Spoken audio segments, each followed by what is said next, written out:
You'll hear people say, I just want to be happy, and then do nothing about it. To be happy, you must understand that that is a state of mind. Just like you are happy, you must expect yourself to be sad. This is the ebb and the flow, the push and the pull, the ups and the downs of the universe.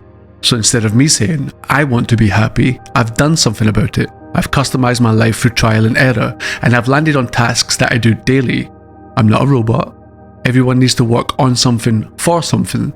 So these tasks I set out bring me fulfillment, purpose and joy. That lands me closer to being happy than sitting about complaining about wanting to be happy. No one's coming to save me. I'm responsible for me, just as you are for you. In a way, this is why we have huge flare-ups of anxiety. Our future self knows that we should be doing more, that we are capable of doing more. But society is run with people getting blindsided by comparisons, imposter syndrome and overthinking, and left feeling inadequate when they've not actually done anything to merit that feeling. But as a simple reflection of you knowing you should be and could be doing more.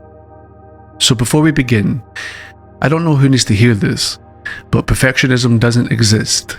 Fear of critique and self-doubt kills more dreams than failure ever has. You are your habits, and you can change them.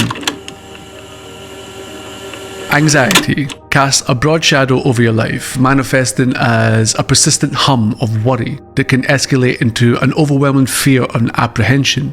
However, beyond its debilitating aspects, anxiety can also serve as a potent catalyst for your personal development and self-discovery. But how do we transform anxiety from a source of distress to a driver of growth?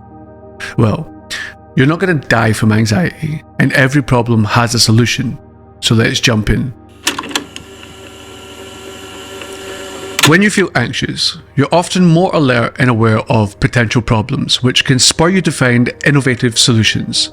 But let's use this heightened emotional state like your own spidey sense, so then we can begin to unravel why we are having this flare-up, identifying triggers and underlying causes that may not be immediately apparent. This awareness enables us to address these root issues proactively rather than merely coping with the symptoms, ultimately leading to a more effective management and reduction of anxiety over time. If I feel anxious, I know I've been here before, I recognize that as perhaps something's off kilter from the normal that I am used to, so that's a good thing. That's growth on newfound land.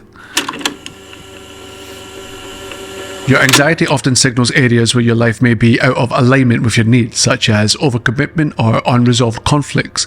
But pay attention to these signals.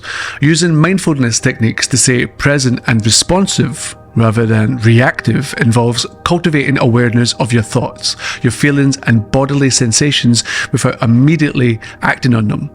Oh fuck, this is weird. But maybe it's just new. Adopting a mindset of growth would allow you to choose a more deliberate response. Taking charge of your life means acknowledging that responsibility for change lies within you, no one else. This recognition empowers you to make decisions and act in a way that propel you forward. So set small, achievable goals each day to foster a sense of control and accomplishment. Like, what do you want? You must have a goal. If you don't have a goal, then you've been assigned one by someone else. And that may be the reasoning for your anxious state. Zoom out of the situation. Think about the person you want to be. How would they handle it? Then apply in the best sense we can. Also, saying no to peer pressure, which I've had to do a lot of, when you have lever-moving tasks to complete, is also saying yes to future you. So do not feel bad about that whatsoever.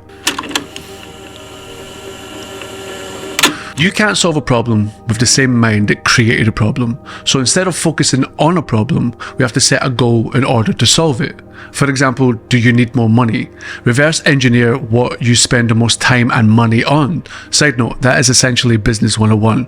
You take a problem, you solve it, and you sell the solution. I've done this numerous times, but that will be another video.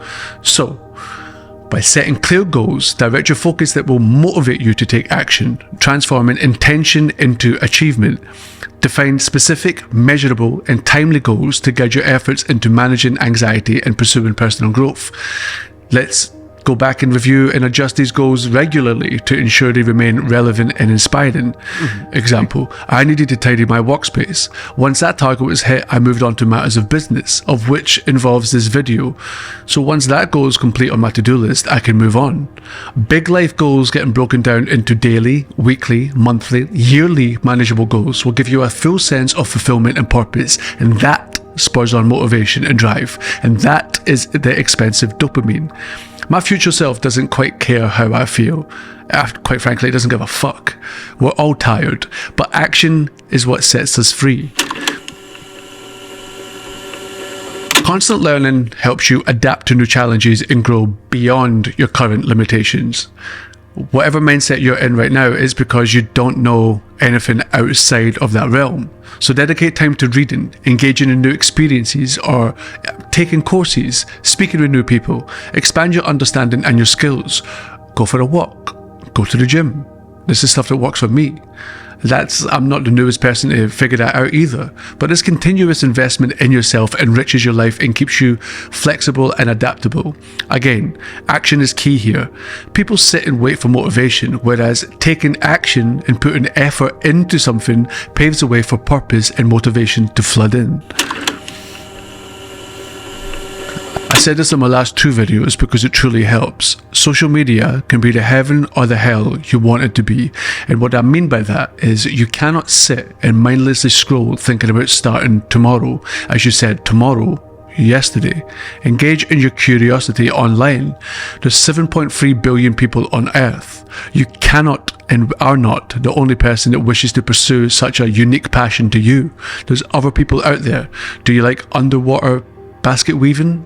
I'm sure there's a couple people that'll do that too. But rather than watching brain rot short form content, curate an algorithm that pays you dividends in skill acquisition, rewiring your brain thinking. Consume what nourishes your brain. If we approach life as an ongoing journey of learning and adaptation, then these goals that we set out to complete help you maintain long-term engagement and satisfaction in your endeavors.